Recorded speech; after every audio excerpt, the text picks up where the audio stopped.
We need focus here. Gotta have that spin drift.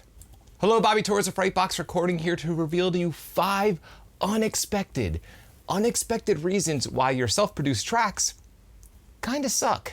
Now, I'm sure you're well aware that, you need to utilize solid mixing techniques and you have to have a fundamental understanding of capturing tracks right at the source in order to produce a professional level production in general. Doesn't matter if you're working out of a home studio or a pro studio or doing live sound or anything else. This is pretty much common knowledge. Now, I receive dozens, actually hundreds, maybe even thousands of mixes from my viewers, and they're asking for mix critiques. And yes, there are definitely mixing issues that I hear, and a lot of times people just aren't capturing tracks right at the source, but that's just the tip of the iceberg. There are other issues that people are guilty of, myself included in the past, that they're just not keeping in mind and not even aware of. And honestly, I don't see people on the internet talking about these issues enough. Production-related issues. So in this video, I'm gonna keep it short, simple, sweet, and get right to the point and list the 5 mistakes that I hear people making that are really hurting their productions so that you become aware of them and produce better results in your home studio immediately. Mistake number 1 that you might be making. You're not paying close enough attention to tuning when recording your guitar and bass tracks. One of the most common things that I hear when people will send me their productions, they'll say to me that, my productions just don't sound professional, especially when compared to a pro level mix. And the first thing I notice is that the guitars are inconsistent and sometimes pitchy and out of tune, especially when you're playing chords high up on the neck.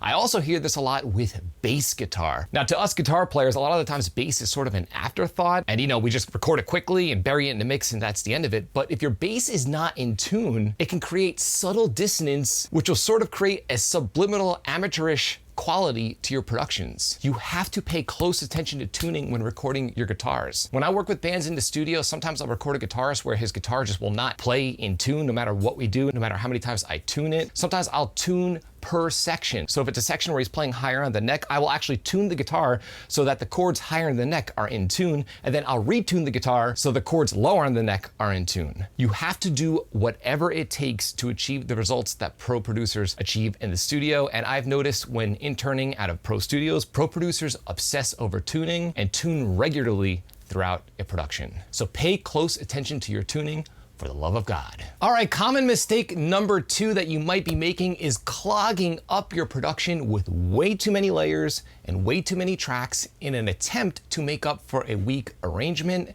and or song. Here's the truth. If you have a great song, it shouldn't require a lot of layers to get the point across. And what I notice a lot with home studio owners is that they'll have songs with very weak arrangements. Parts are sort of all over the place. It sounds like a bunch of riffs just strung together. And there are layers upon layers of tracks that don't really make any sense and are actually detracting from the production. I follow a very simple rule of thumb, and that is if my pre-production can stand on its own with just basic MIDI drums, 1 or 2 guitar tracks, a bass track, and a single vocal track, then I know I have a solid arrangement and a solid song. And when I record the song for real, I could add these extra layers just to spice up the core that's already solid to begin with, if that makes sense. If you feel like you have to constantly add layer on top of layer on top of layer to help the song along, then you're working with a song that isn't that great in the first place. And that's the harsh reality, and it's the honest to God truth. So focus more on your arrangement and songwriting skills in the first place before adding a ton of layers that are really not serving your production.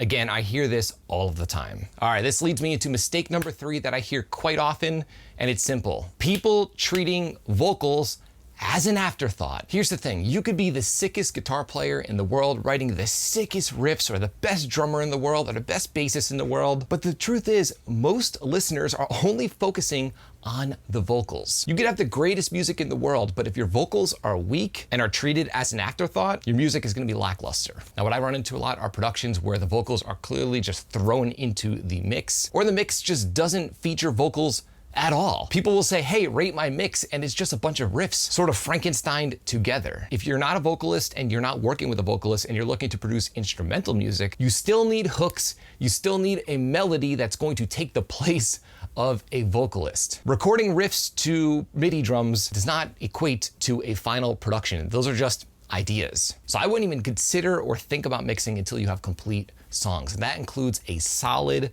vocal performance or lead line on top of your instrumental track. And again, if you are recording vocals, keep in mind that the average listener mainly only pays attention to vocals. Vocals are the most important element of your production. I can't say this enough. All right, and the one that drives me insane, number 4, your guitars are way too loud, and it's obvious as hell that you are a guitar player and all that you care about in reality are guitars. One of the most common mistakes that I hear when people want me to rate their mixes is that their guitar tracks are just way too loud, obnoxiously loud, 3 times louder than any guitar tracks that you'll ever hear on a pro level production. Some dead giveaways are when the snare sounds overly buried and you don't hear any cymbals and you don't hear any bass guitar. And of course, there probably aren't any vocal tracks. Trust me, I get it. I'm a guitar player. I love guitar. I've been playing guitar for almost 30 years. But at the end of the day, a mix or a production is a combination of multiple instruments and multiple elements, and all of them have to be heard clearly. Even if you're a sick shredder, an amazing riff writer, all of the pieces of the puzzle have to fit together accordingly. An easy fix for this is while you're producing your track and mixing your song is to reference other pro mixes. And if you're a guitarist obsessing about amp-sim plugins and trying out different impulse responses and obsessing over tone, more than likely your guitars are probably way too loud because that's all you're really focusing on, which is a mistake, believe me. I've learned myself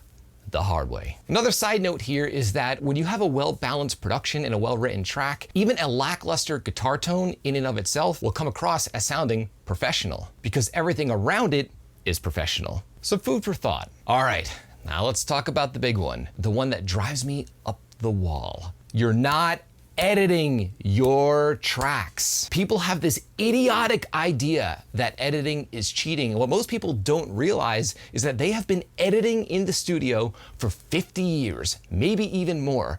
Well before digital, well before DAWs, engineers were splicing tape together and manipulating tracks and even tuning vocals and even laying in drum samples way back in the 80s. This is not a gent thing. This is not a modern production thing. It's just that we all now have access to this power that was much harder to utilize back when we were using tape machines in a pro studio. It drives me insane as someone that does this professionally when I hear people online say, oh, I don't edit my tracks because I want them to sound natural, or editing is cheating and real bands don't edit. It's bull. All of your favorite records feature some form of editing. Another thing, people will tell me, well, I don't edit because it's tedious. It takes me so long to edit. But then in the same paragraph, they'll tell me, but I want my productions to sound like Periphery. I want my productions to sound like Nickelback or Metallica. Guess what? All of those productions are edited to death. I'm gonna be honest with you. Editing takes time. It is a little tedious, but the good news is that if you learn how to edit and how to utilize your DAW and all of your shortcuts properly, you can become really efficient at editing. And once you hear just how much of a difference it makes and how much more professional it makes your production and song sound, you will never not edit ever again. Believe me, it makes a massive difference. And honestly, I wasn't able to produce professionally until I got my editing skills in order. Whether a band knows it or not, believe me, they want their tracks edited because all the records that we listen to feature some form of editing. It doesn't matter how talented the musicians are or how crappy the musicians are. And no, editing will not make your tracks sound robotic. There is a spectrum. You don't have to edit things to death. A little bit of pocketing goes a long way and you'll still retain that natural feel and quality within your music. So there you have it. Those are 5 common mistakes that are causing so many home produced tracks